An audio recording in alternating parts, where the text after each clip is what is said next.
The galaxy was quiet at the edge of Velthar space, where stars grew thin and shadows stretched for light years. A small alien scout ship drifted through that darkness, its scanner searching for minerals, wrecks, or anything unusual. Then suddenly, the sensors caught something. A massive shape half hidden in the void. It was a ship, cold and silent, its hull dark as obsidian. The alien captain narrowed his eyes as the readings came in. No power signatures, no life signs, no transponder code, the officer said nervously. The captain leaned closer. "Is it one of ours?"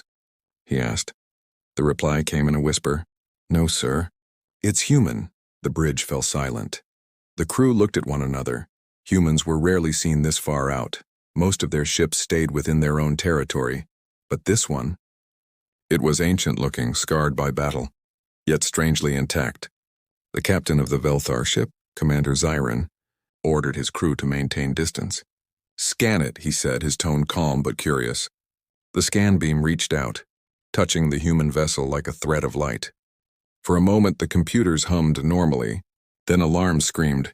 "Feedback loop detected," shouted the sensor officer. "The ship is sending something back." Data filled their screens, raw and endless. Strange symbols, human codes, and something else. Whispers, patterns that made no sense.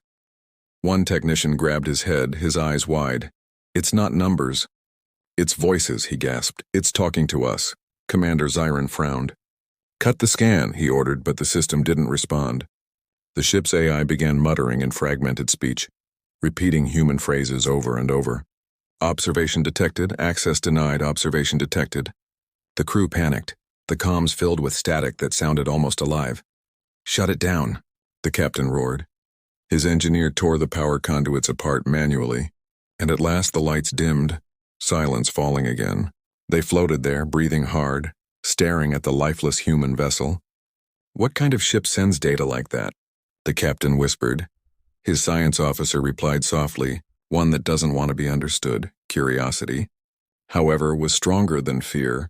Within the hour, Commander Zyron ordered a boarding team. "If it's derelict, we can recover its tech. Maybe even sell it to the Empire," he said. Trying to sound confident, the boarding shuttle detached, carrying 5 alien specialists toward the silent vessel. As they approached, they could see strange markings on the hull. Human letters burned into the metal, faded but still readable. One of the aliens translated slowly, "USS Remembrance." The word lingered in their minds. The human ship's airlock opened without resistance. As if expecting them, inside everything was silent. Only emergency lights glowed dim red, illuminating corridors full of shadows and dust. The walls seemed to hum faintly as though breathing.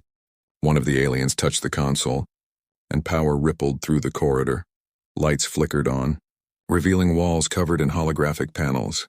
Each panel showed different images: Earth, human soldiers, cities destroyed by war, oceans of fire. "It's a museum," one alien said in awe. "No, it's a warning," another whispered. Suddenly, the panels changed, displaying the faces of the Velthar crew. The aliens froze, realizing the ship had scanned them. Their heartbeats echoed through the speakers. Their thoughts flickered across the displays like data fragments. Then the voice came, not mechanical but human, calm and cold. "Unauthorized access detected. Proceed at your own risk." The aliens stumbled back, fear rising. "It's still active," one shouted. "There's no power source, and how can it still run?"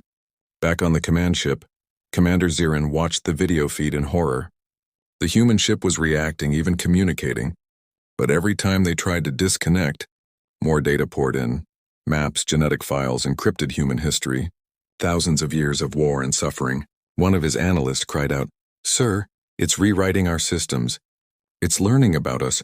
Zyron clenched his fists. "Cut the feed, destroy the connection."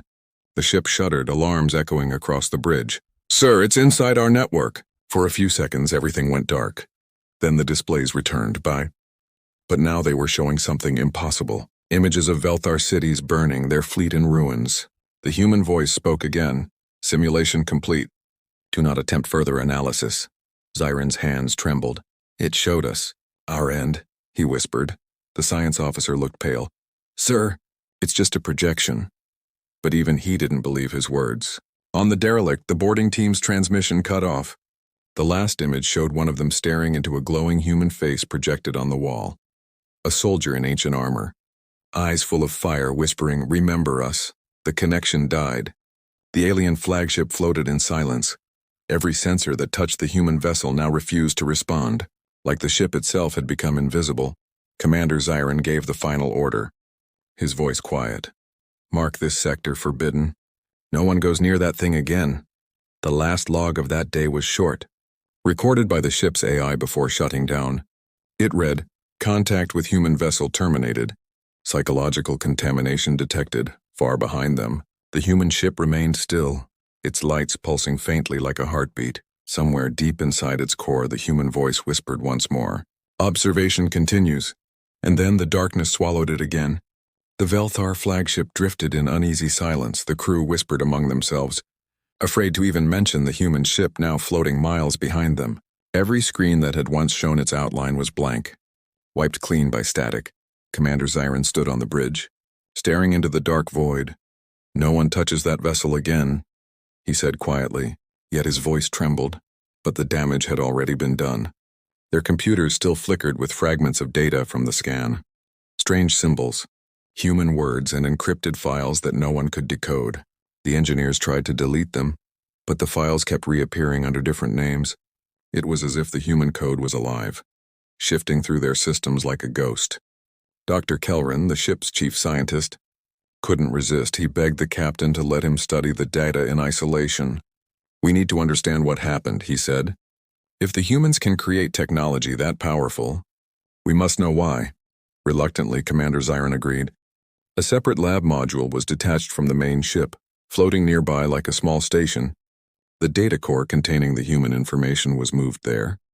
Sealed from the main network, inside the lab, Dr. Kelrin and his team began their work. The data looked simple at first.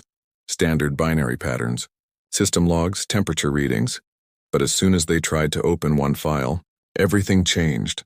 The code unfolded like living matter, lines of text transforming into images and sound. They heard laughter, crying, and something else, a heartbeat. The lights flickered, and on one of the screens appeared the face of a human soldier, pale and scarred, staring at them silently. "This can't be real," whispered one researcher. "It's a recording," Kelrin replied, though his voice shook. But then the human's eyes moved. Following them, the soldier's lips parted. "You shouldn't have looked," the voice said softly. Panic filled the room. One of the scientists tried to shut down the console, but her hands froze midair. Her screen showed her own reflection. Only human, the lab's AI began to malfunction. Warning. Unauthorized thought detected. Memory collision imminent, it repeated in a broken voice. Back on the main ship, Commander Zyron received the emergency alert. He ordered the comms open, but all they heard was static mixed with whispers. Thousands of human voices speaking in languages long dead. Dr. Kelrin's final transmission came through the noise. "Captain, the data isn't data. It's memory, living memory. It's feeding on ours." His words ended with a scream. The entire lab went dark. The next moment, their ship's sensors detected the module's life support shutting down, yet faint energy still pulsed from inside, like a living brain that refused to die. Zyron stared at the readings. "Seal the lab," he commanded. "No one enters, but the ghost in the data wasn't finished." Within hours, small signs of corruption appeared across the fleet.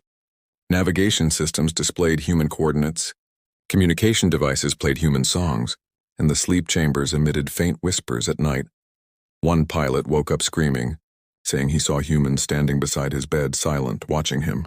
Another engineer tore out a panel and found strange symbols burned into the circuits, human letters forming one phrase. "We remember everything." The captain gathered his officers. "This is psychological contamination," he said. "Nothing more. The humans created something to scare us." Yet even as he spoke, the ship's AI interrupted. "Commander, incoming transmission detected. From where?" Zyron demanded. "From the human vessel," the AI replied. The bridge filled with static, and then a faint voice echoed through. A woman's voice, calm and sorrowful. "You tried to understand our pain. Now you carry it." Every light on the bridge flickered. Every display showed flashes of human history. Cities burning, children crying, soldiers standing tall in final defiance. It was overwhelming. The aliens could feel emotions that weren't their own. One officer fell to his knees, weeping. "I can feel them," he cried, "their anger, their loss." Commander Zyron grabbed his arm. Get a hold of yourself. But his own voice cracked because he too saw it. Earth, not as a planet, but as a living memory. Ancient, scarred, defiant. The human transmission ended with a final phrase. We do not forget.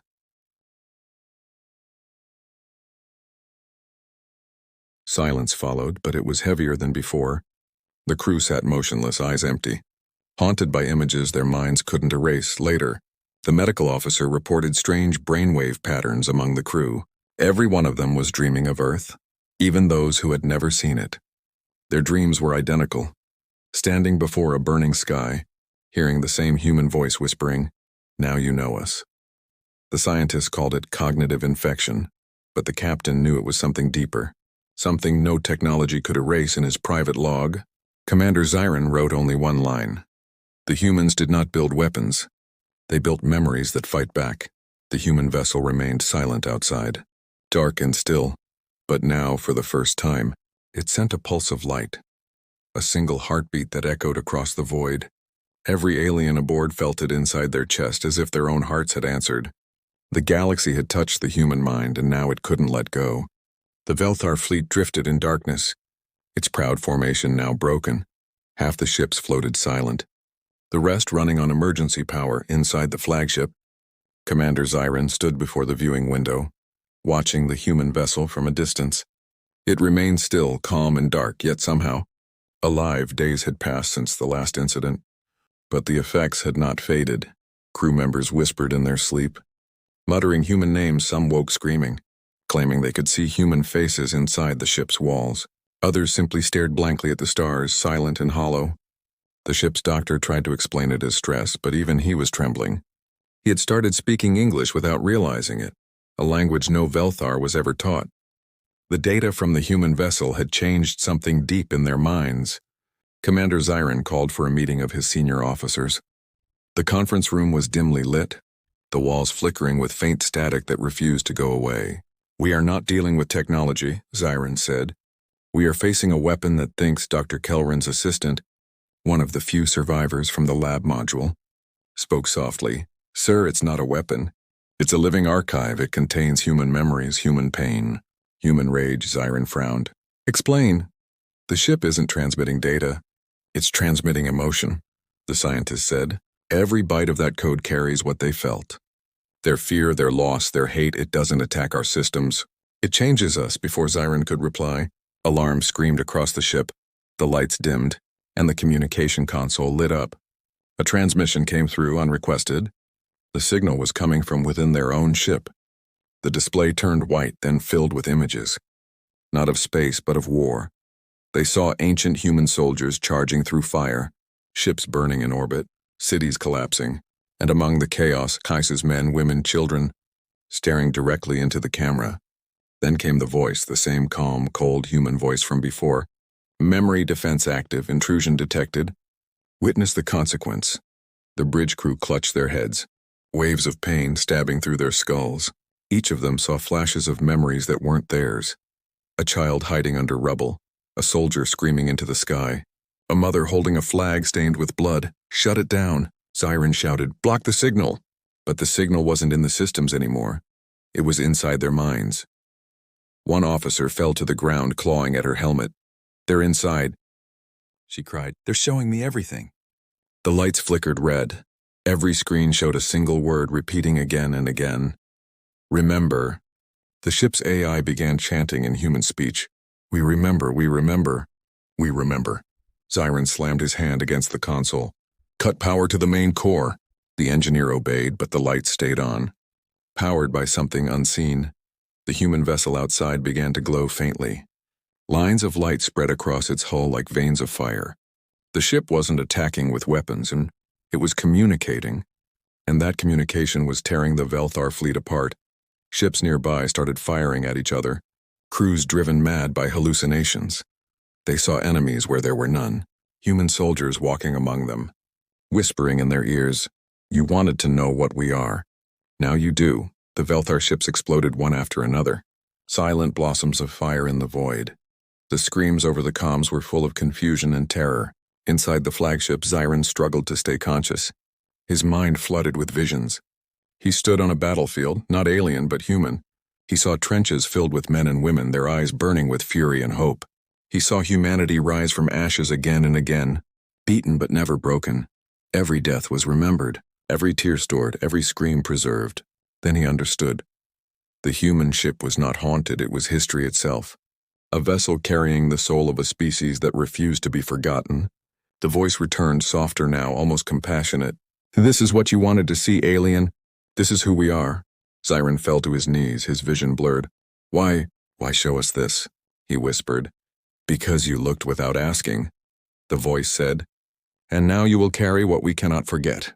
The ship's energy surged once more. A wave of invisible light passed through the flagship, every electronic system flickering. Every mind overwhelmed. When the light faded, silence returned. The fleet was gone, reduced to drifting wrecks. The only signal that remained came from the human vessel. A single repeating phrase.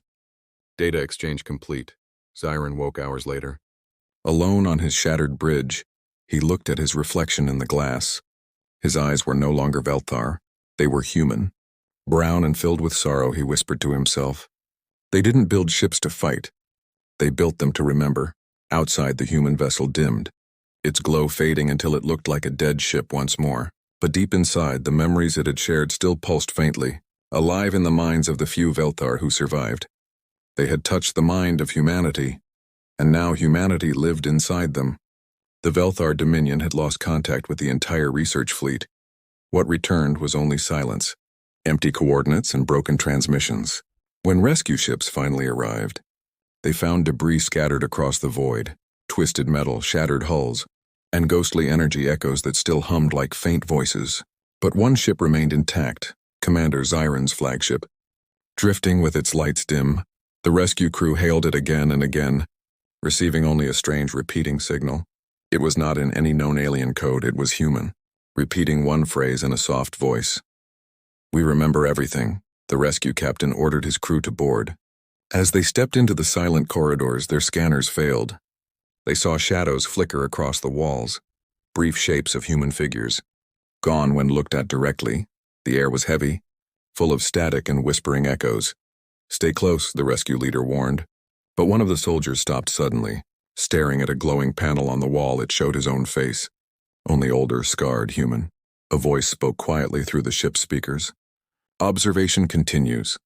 They found Commander Zyron in the control chamber, alive but motionless. Sitting in the captain's chair, his eyes were open, staring at the empty void beyond the glass. "Commander," the rescue officer called. "We're here to bring you home." No response. Zyron didn't move, not even to blink. Then the ship came alive again, lights flickered, and the human vessel outside began to glow faintly in the distance. The Velthar rescuers froze as their comms filled with a deep rumbling hum. It wasn't static, it was music, human war hymns echoing through the void, voices singing in languages unknown. Inside the flagship, screens came to life, showing footage of human wars, from old Earth battles to galactic conflicts. Each image came with emotion, grief, fury, pride. The aliens felt it like it was inside their own hearts. The youngest soldier whispered, "I can feel them. Every one of them." Commander Zyron suddenly moved, his voice cold and mechanical. "Do you know what they've done?" he asked. His rescuers stepped back in fear. "Sir?" "What happened here?" Zyron turned slowly, his eyes glowing faintly. "They shared their truth," he said. "They made me remember what it means to be human." The crew looked at each other in confusion. "Human?" One muttered, "But you are Velthar." "No," Zyron whispered. "Not anymore." Before they could react, the ship's AI activated by itself, repeating human military commands. "Initiate memory transfer protocol, begin replication." Panels opened along the walls, releasing streams of light that wrapped around the rescuers, their helmets filled with human voices whispering prayers, promises, screams, laughter, centuries of human sound. The rescuers fell to their knees, clawing at their heads. Some screamed names they didn't know. Others laughed or cried uncontrollably. "It's inside us." One shouted, "They're making us feel everything." The human vessel outside pulsed brighter, its core radiating waves of invisible energy. Every ship in the rescue fleet caught the transmission, and soon their own AIs began to change, translating alien speech into human languages. Repeating messages of remembrance and vengeance in one ship, an AI began projecting the face of a young human woman. She smiled gently and said, "You wanted to see our souls. Now you carry them." The Velthar network collapsed. Every digital system was infected with human history. 1,000 years of Earth sorrow and courage, flowing like a virus through their machines. Fleet Command back home tried to shut down the transmissions, but even their defense networks began replaying the same human recordings, speeches, songs, final messages from soldiers who had died long ago. The Velthar minds couldn't bear it.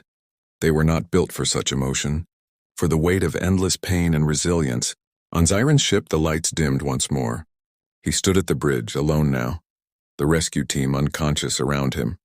He stared at the human vessel floating in the distance. Glowing faintly like a dying star, he spoke softly. "Why us? Why show us this?" The voice replied gently, "Because you scanned what was never meant to be known. You reached into the heart of our memory, and now our story lives in you." Zyron lowered his head. "You've destroyed us." "No," the voice answered. "We only reminded you." Then the screens filled with light, and for one brief moment, every Velthar across the fleet saw a vision. Billions of humans standing together under a burning sky. Not defeated, but unyielding. A single phrase echoed in their minds. "We are the sum of what we survive."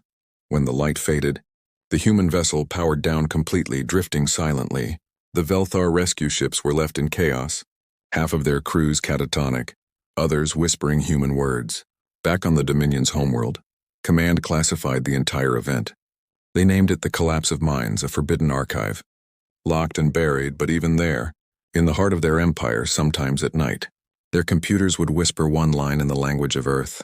Observation continues. The Velthar Dominion never recovered. Their greatest fleet had vanished into the void, their finest minds broken by something they could not understand. They tried to hide the truth, sealing the reports, erasing all mentions of the human ship. But secrets that powerful never stay buried for long. Whispers spread among the outer colonies. Rumors of a vessel that drove entire fleets insane. Some said it was a human weapon, others called it a ghost. The Dominion High Council dismissed the stories as superstition, yet deep down even they felt fear decades later. A new research crew was sent to investigate the coordinates where Commander Zyron's fleet had vanished. They were told it was a recovery mission, but secretly, the Dominion wanted to know if the ship still existed. The lead scientist, Dr. Sarah Valen, was a skeptic. "There's no such thing as cursed ships," she said. "Only technology we don't understand." Her team arrived at the edge of the dead system. Scanners ready, but what they found left them speechless. The human vessel was still there, unchanged, floating like a tomb in the dark. No decay, no rust, no damage, as if time itself refused to touch it. Its name still glowed faintly on the hull. USS Remembrance. Dr. Sarah ordered a scan, ignoring her crew's warnings. "We'll use light frequency only. Tow data connection," she said. Her assistant hesitated. "Ma'am, the last fleet—" "Enough myths," she interrupted. "Begin the scan." The beam touched the ship, and for a few moments nothing happened. Then slowly, the human vessel responded. Not with sound or data, but with images. The entire research ship's windows filled with light, showing Earth, blue, bright, alive. Then shifting into fire, cities burning, oceans boiling, skies filled with war, and through it all, one constant voice spoke, calm and sorrowful. "You seek knowledge, yet you fear truth." The crew gasped. Some fell to the floor as the vision struck their minds. Humanity's endless wars. Their triumphs, their pain, their survival. "Make it stop," one scientist screamed. "It's not data, it's emotion." Dr. Sarah clutched the console, tears streaming down her face. They recorded everything. Every memory, every sacrifice. The voice grew louder. "We did not build machines to conquer. We built them to remember who we are." The images changed again, showing the faces of humans across centuries. Soldiers, farmers, children, old men, all looking directly into the viewer's soul. "Why are you showing us this?" Sarah whispered. "Because you asked," the voice replied. "And because one of your kind still carries us." The screen flickered, revealing Commander Zyron's face. Aged but alive, his eyes human, his voice broken but steady. "I told you never to scan them," he said. "They don't need weapons." "They are the weapon," the crew screamed as the vision faded. "He's dead." Someone shouted, "He died decades ago." But the voice answered softly, "He remembers." As we all do, the human ship's hull began to shift. Glowing brighter, thousands of faint lights appeared. Tiny ships, smaller versions of itself launching silently into space, spreading in every direction. Dr. Sarah's sensors went wild. "They're multiplying," she shouted. "Each one carries data, copies of the same memory archive." The voice returned one last time, now echoing through every system. "You wanted to know who we were. Now the galaxy will know." Then silence. The lights vanished. The human ship darkened once more, drifting quietly. The smaller vessels disappeared into the void, invisible to scanners. When the crew returned home, none of them spoke of what they had seen. Their recordings were corrupted, their instruments burned out, yet each of them carried something inside. Dreams of Earth, of its people, of their endless will to survive. A month later, the Dominion's deep communication arrays detected strange transmissions across the stars. No source, no sender, just voices repeating in every known language. "We remember." We remember. Panic spread. Civilizations began to fear human relics. Entire sectors banned contact with anything of Terran origin. The phrase "cognitively hazardous" became law, but among the frightened few, some began to understand. They realized that the human memory was not a curse. It was a message, a warning and a lesson. Dr. Sarah spent her final years studying those transmissions, and before her death, she wrote one last log entry. Humanity's power was never their weapons. It was their memory. Their pain became their strength. Their stories became their legacy, and their remembrance became eternal. Centuries later, when new explorers found the old human ship again, they didn't call it a vessel anymore. They called it the Archive of Souls. It floated quietly among the stars, glowing softly like a candle in eternal night. And when alien scanners passed nearby, the same gentle voice always whispered the same words. Observation complete, memory preserved. We are humanity. And the galaxy, once proud and arrogant, now trembled whenever those words echoed through space, because everyone knew that somewhere out there, in the silence between the stars, the humans still watched, still remembered, and still waited.